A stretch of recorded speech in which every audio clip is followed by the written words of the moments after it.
જામનગરમાં દુર્લભ કાળા તેતર દેખાયા છે। અનોખી ઘટના બાદ પક્ષી પ્રેમીઓમાં અનેરો ઉત્સાહ જોવા મળ્યો છે।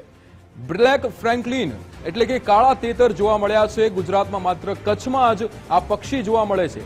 વાઇલ્ડલાઇફ ફોટોગ્રાફરોએ કેમેરામાં એના દ્રશ્યો પણ કેપ્ચર કર્યા હતા। પક્ષી પ્રેમીઓમાં દુર્લભ કાળા તેતરને લઈને અનોખો ઉત્સાહ જોવા મળે છે। પક્ષી નિરીક્ષણ કરવા ગયા તે સમયે જ કાળા તેતર જોવા મળ્યા હતા।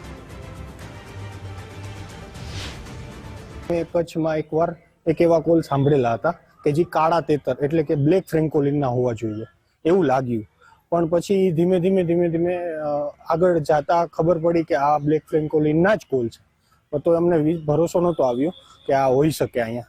પછી થોડા શોધવા પછી અમને બ્લેક ફ્રેન્કોલિન નજર સામે મળી આવ્યું। અમને ચમત્કારથી કોઈ કમ ન લાગ્યું। દિવસોમાં અમે જોયું કે અહીંયા એક નથી, બે નથી, અહીંયા 6 કે 8 જેવી બ્લેક ફ્રેન્કોલિન મળી આવી છે।